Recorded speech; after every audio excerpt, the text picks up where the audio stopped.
Chapter 4: Secrets Within Secrets. My beautiful mother never accepted my success in the brotherhood with ease. Often, when I would relate some trivial incident, I would find her eyes looking at me with wonder at what she saw. As the years went by, she grew more and more direct in her challenge of my father's authority over me. At times, she seemed to intimate that I was not his son. But when she found me staring at her in disbelief, she burst into tears and left the kitchen. Outside of this seldom felt but brutally confusing tension, she loved me with a tenderness we of the brotherhood reserve for the eternal Father. Once, however, her political beliefs brought her to openly challenge my patient father with, "You don't seem to care if the Messiah never comes to our people. There is no hope for our nation until the one who has been foreseen comes to redeem our people from political slavery." My father then turned to her and, using questions, put over his point. One of the things I had been taught by him was that a truly initiated man never makes bold statements, but wins his points with questions. "Are you sure, beloved? You know what I truly think? Could it be that the future strength of our nation lies not in the redemption of the Sadducees, Pharisees, and Zealots? Could there be some value in the common poor man? Could it be that the worth of the ordinary man is greater than that of the priest or rabbi? Can there be some exceptional worth in the poor? Could it be that they may inherit the earth? Could it be that they are secretly blessed because they are meek and strive not with destiny? Could it be that in their humbleness there is more power than in the Roman legions? Is it possible that the strength of the people may be loosed by Essenes because they make no effort to compel any person or to guide the life of any other man? Could it be that the Essenes may gather the poor as a shepherd gathers his flock? Could it be that he who would be king of the world must raise up the humble, exalt the poor, and be a citizen of the kingdom of the meek and lowly?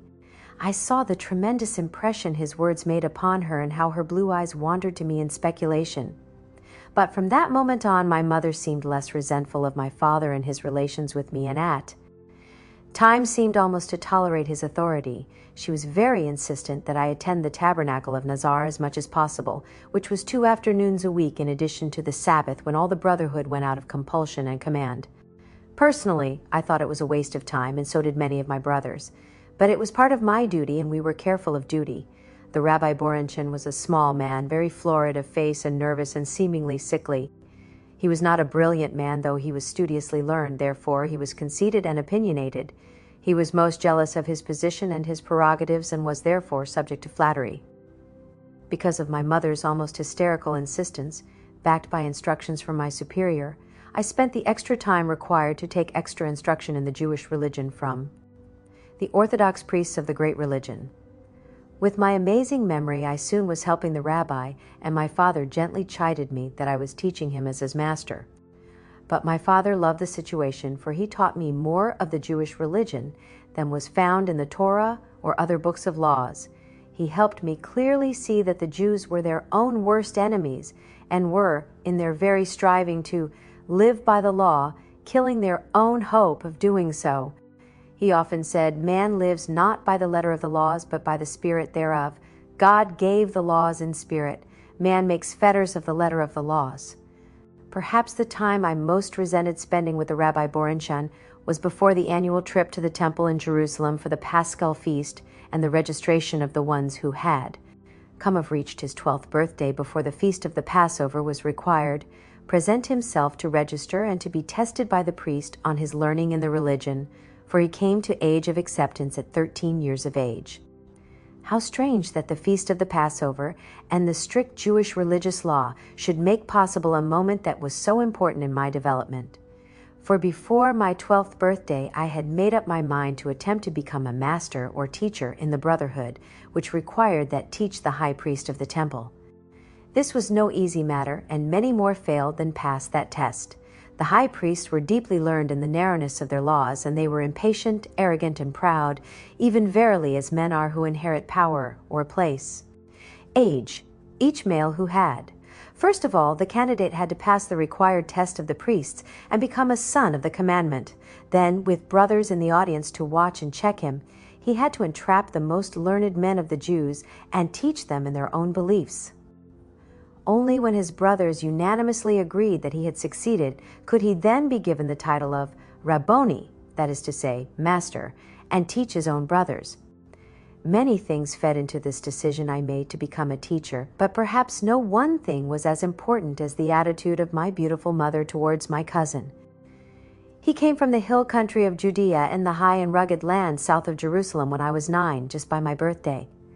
Aunt Elizabeth wanted him to have children around him and did not want to raise him in a house with one old woman, since she was past 50 when he was conceived. She especially wanted him, for some reason I could not then understand, to come to Nazar and join the brotherhood, even as I had, and live with us. Jim was 8, almost. Jojo was almost 6. Mary B was nearly 5. Simon was 2, and there was room for an almost grown boy of 10. My mother was delightfully eager about his coming, and my father was pleased, for we loved our family and all our relatives were always welcome for any length of time. Uncle Zacharias had died suddenly, and we knew not why. Jehochanan arrived with an Essene caravan from Bethany and passed his initiation that very day on the strength of the fine record that I had made with the brothers. That night he came to my mother's table for the first time, his eyes big, brown, and shy. John, as he became to us all, was big, and even at near 10, he was like a grown man who had a serious mission. He moved slowly but relentlessly, and he was soon loved by everyone. He was a natural leader and gathered all about him in love. He also was a natural preacher and talked in a most interesting manner for hours about the most insignificant things. When later his mind was filled with the beginnings of his lifetime beliefs, he held men so fascinated they even forgot to breathe. From the moment he came into the house, he and Mother were often in whispers and in conspiracy, and then would look at me with eyes of strange tenderness and great awe. Verily, John was as gifted and possibly more gifted than I. He was calm and very bright, and my mother's merest suggestion to him was as much as a divine order. He gave to my mother the adoration she deserved, and which we were taught was reserved for the secret master who represented the eternal Father on earth. I, like my father, John was a Hanif. He walked in constant contact with his personal Father in heaven. Frankly, I even envied him, for from the earliest days of his life, he seemed to know exactly what he wanted to do. Everything he did was to prepare himself to do that thing which he had come to do. He was so self-contained, so assured, so certain, was perhaps a little jealous of his relationship with my beautiful mother. Not jealous of the love he took, for there was always love and affection to spare, but jealous of the understanding which seemed to be between them. So burdened was I with this that I came down with a catarrh, an illness which was never heard of in my father's house. He came to see me and sent me immediately to the secret master with these words: "Go, unburden yourself, for your self feels it has sinned, or your body would not take a cold." Before our venerable patriarch I trembled, but confessed my jealousy and my confusion over my mother. He listened fully, and then he said, "Son, your mother bears a great burden of belief, which she surely will tell you when you are a little older. Wait that time with love and patience. Now arise and go forth to work. These sins are forgiven you by the Father. Go." I went forth, and my catarrh was gone, and never did it come again, nor was I ever ill. On my 10th birthday, John and I were accorded a most important honor and privilege. The brotherhood took recognition, partly in jest and mostly in earnest, of our outstanding record. They voted to permit variation from the rule that no one could be a full brother until he reached his 20th birthday. At the meeting, John stood beside me, big and deep-chested, with a calm face brought to intensity by large and rounded eyes and an almost olive skin. We snared the same bed and were taught by the same rabbi and by my father, but we were assigned to different squadrons in the brotherhood and saw each other only in passing. John tried in everything he did to take my burden, to lighten my way, to make my path more peaceful and easier, but on this day we stood shoulder to shoulder, sharing an honor never before granted. We had passed all the mental tests of learning the masters could devise and were physically developed beyond our ages. Sometimes we would dispute with each other to sharpen our own belief and to learn to express our convictions better. We were grown in mind and emotion, but I think the thing that caused us to be given the honor was our love bath improvement, which caused me to learn of the White Brotherhood and almost cost John his very life. We were always trying to work out ways to do more of the physical work of the Brotherhood in less time and with less effort. In 3 months after he came, we had devised and built a windlass and belt that lifted the rocks of the initiation wall back in place. It could now be rebuilt in 1 hour by 10 men, whereas it had before required 1,000 men almost the same time. A while later, still flushed with our success, we saw that the creek, from which we carried the water for the love bath, circled close to the upper corner of the compound, then swung far out and came back in a sweeping circle to cut across the lower edge of the property. We also noticed that once water was placed in a siphon, it would continue to flow until stopped by some outside hand. Using our rest periods, we carried rocks to make a dam across the bed of the creek, then filled the creek with straw filled with clay, thus making a fairly deep pond where there had been merely a purling stream. We then cut and fitted the joints of many hollow canes into which we could thrust 2 fingers. We then curved the cane by fastening it, while green, between pegs on the ground. When all was in readiness, we had a cane stretching from the pond across the roof of one building and ending in the trough from which the water was taken by spigots for the daily bath. We fastened the canes at the roof by means of a belt of leather and also at the trough, but to start the siphon we had a special idea. I was at the trough ready to cap the cane as soon as it was filled with water. John, up at the pond, was to slowly fill the cane with water, then dive down and fix the end of the curved cane to a stake in the center of the pond. Thus anchored, it would be safe from falling, and the water could run through to the trough. There, with a wooden plug, we could stop the flow of water any time we desired or start it by the simple removal of the plug. We had done it all on our rest periods over many weeks and were in readiness, but also over-eager and, therefore, unwary. When the canes were full of water, John went into the water and sank with the curved cane to set it in the stake. He surfaced, called to me to release the plug, then dived down to inspect the end of the siphon to be certain no mud or dirt was flowing in. It was the mode of our brotherhood that at no time was our nakedness to be an offense to the Father in heaven. We wore around our waist a cord of 7 strands of twisted flax, and in front and back over our private parts had flags of linen. I knew not that his flag had caught in the siphon, trapping him under water by the strong cord around his waist. I knew only that suddenly the water stopped flowing, and something like a blue light touched my head and told me of his hazard. I sprinted to the pond and dived in, even in my work robe, and moments later had pulled him free and pulled him to the bank. But he had been underwater too long, and John was unconscious. I carried him over my shoulder. Water streamed from his mouth and nose, and I felt greatly confident that the healing my father had taught me through the years could save his life. I tried to revive him, but it would not work, and panic gripped me. From the instant that John came into danger, his mind seemed to make some magical direct connection with my own, and his thoughts, his feelings, his agonies were upon me. I felt the pain of the pressure of the water in lungs and stomach, the agony of the lungs bursting for air, and at last the utter anguish of the separation of his spirit from his punished body. I felt the separation as unbearable pain in every nerve and cell of my body, and my thoughts were snarled in terror at the thought of losing him, for death to my own self would have been kinder. Death itself did not frighten me, for in the brotherhood we were taught that to die was but to be born into the spirit world where the pangs of flesh could not enter. The thought of losing him and thought of my beautiful mother's desolation if he departed threw me into concern not for the dead but for the living. I picked him up as we did the sacks of wheat from our field, and with him over my shoulder ran back toward the compound, calling at the top of my voice for help. I saw suddenly in the middle of the compound, near the upper gate, the figure of my father, and he came across the yard toward me. I put John down upon the earth in the shadow of the bathing trough. "Oh, Father, help me, help me! John is dead. He has drowned, and he is dead." How strange my father looked to my excited eyes, like himself, yet different. It was as if he floated over the tan earth, his feet scarcely touching the dirt, yet he was strangely translucent, as if the sun shone from deep inside his flesh.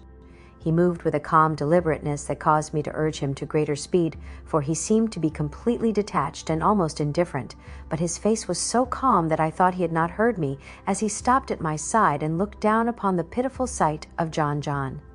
He moved his hands in a token of blessing. Then he said calmly to me, "See, he is not dead. He only sleeps. Wake him." "But, sir, I have tried. I have failed." "That sin of failure is forgiven. Try again with full knowledge and strong will as I have taught." Obediently I turned back to John. His face was ashen and his flesh was rigid as I kneeled beside him, stretched him out upon his back. Then, out of my well of love, I lavished my thought energy upon him and willed him to be alive. I did all that I knew, recalling all that my father had taught me, but John did not move nor open his eyes. "He is dead. I cannot awaken him. He is dead."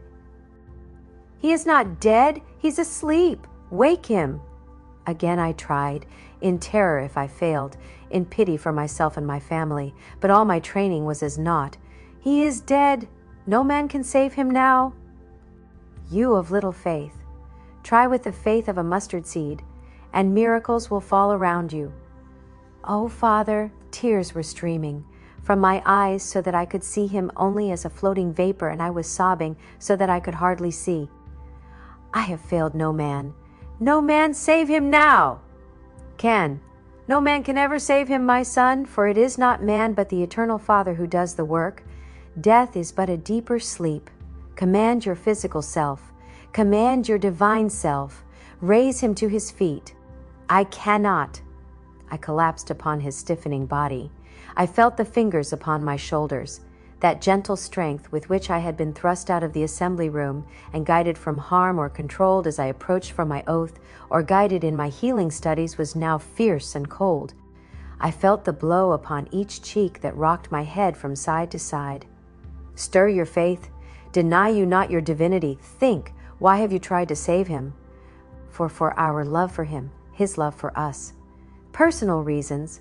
For what reason can I save him? Answer from your learning. For an eternal principle to which I am detached, but I cannot see. I would have collapsed again, but the fingers were like steel bands upon my shoulders, and slowly my panic-filled mind saw the reason I had failed. I will try again. Willing that he be saved to serve the eternal Father and his fellow men. The hands were gone, and I felt a great loneliness. Father, I'm afraid. Put out fear, for if fear is in you to the size of a mustard seed, your faith is as nothing, and you cannot command your inner divine presence. I sat very still and breathed in the way I'd been taught, to still my physical self. The hysteria dropped from me, and I felt the warm flow of my Father's presence. I worked on my mind and my emotions and my consciousness. At last I was able to poise in the sphere of complete indifference to my personal feelings, or love to sit in spiritual equipoise between the antipodes of heaven and eternity. Verily, I had known from the beginning that a man in hysteria or fear or a weakling faith could not do the Master's work, but as I calmed my outward mind and sank within, felt a warm blue-white light that seemed to flow from my Father's presence into my head. I was filled with a glow, a radiance, power, and suddenly I could not doubt. I knew with a knowledge beyond mere belief, with a certainty beyond all reasons, that I had the ability to heal and to save my cousin. I held myself still for a dozen breaths, then rose and stood over the body. Father in heaven, let your will be done. He sleeps. Let him now awake. Some of the power, the glory, the energy of the kingdom leaped from my head and body, touched John, and enveloped him with a flash of blue-white fire. I took his hand gently but determinedly, and with absolute certainty began to pull him firmly as if to help him rise up to his feet.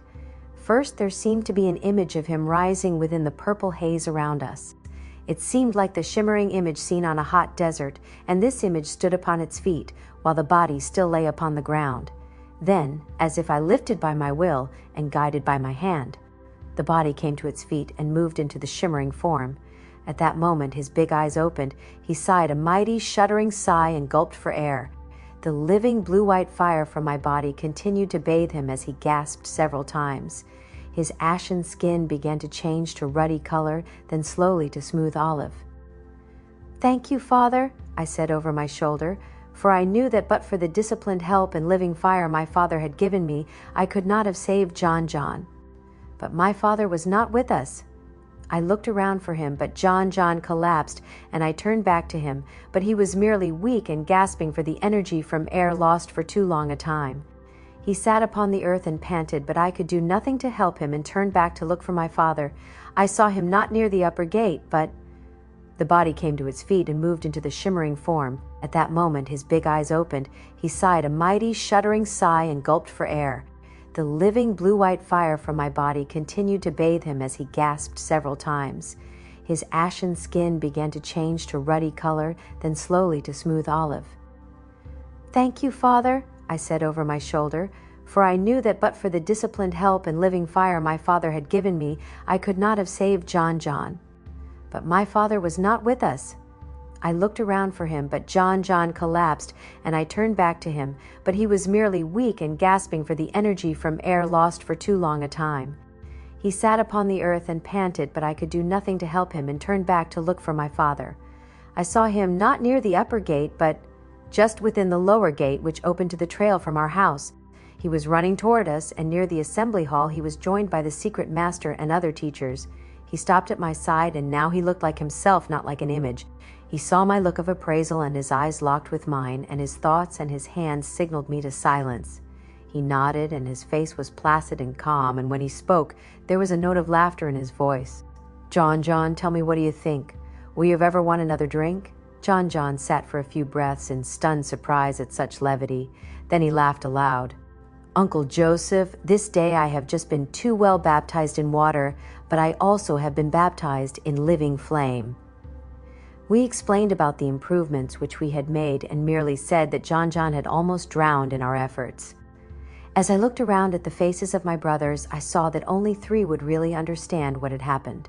These were my father, the secret master, and Johannan, whom my father had healed of his severed wrist years before. There was more interest in the improvement than in John's near death, and we were cheered by the squad assigned to carry water. 2 squads were set to work, making the dam permanent and the hollow canes more secure.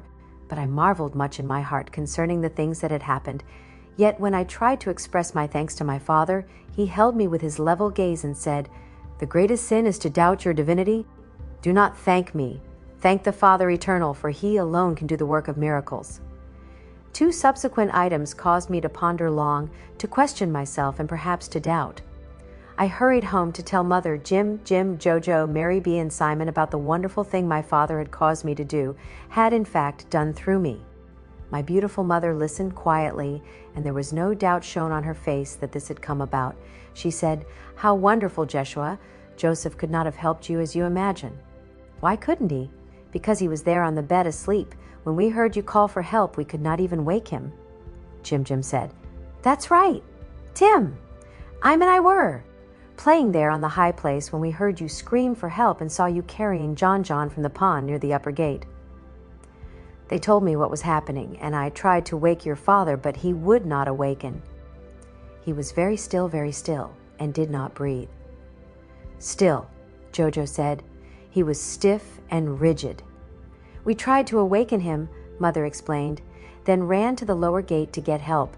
We were there talking to the guard when Joseph came hurrying by. When we tried to tell him what had happened, he merely hurried on saying, "Yes, my love, I know." But how could he know? He was so sound asleep.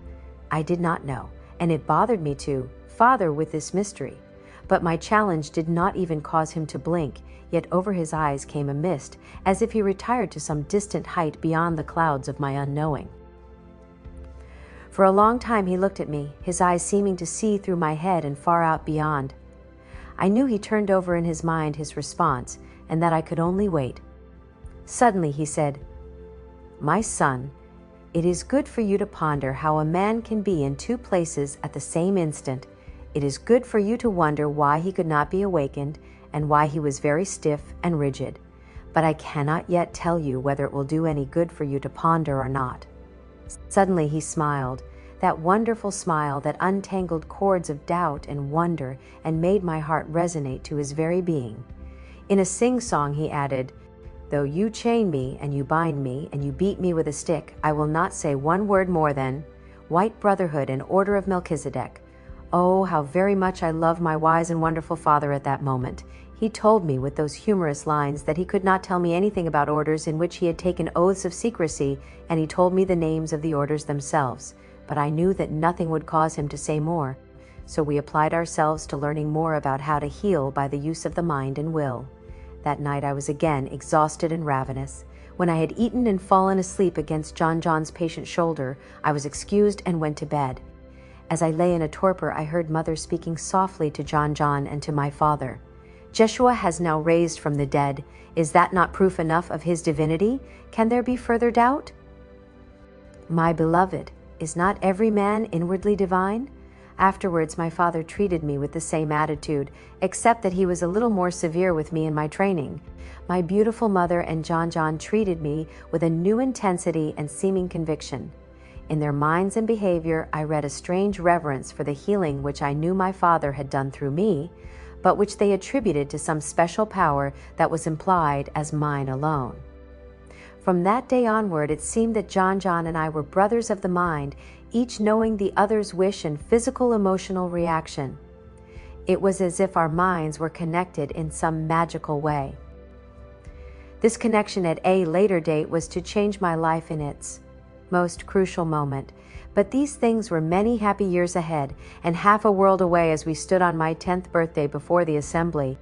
No moment was ever lost for training, and in delightful jest our brothers were practicing on us the arts of debate and speech. We did not know that they were jesting. It was the custom of the sons of light that everyone, even the lowest level of the apprentices, should have the right to vote for or against anyone who came up for the fourth and final level, and was voted the precious right to membership in the brotherhood. For such a person could then hold office and, if qualified, could teach or administer the affairs of the compound. And every full member of our group at Nazar had a chance of becoming the secret master, the representative of the eternal Father on earth.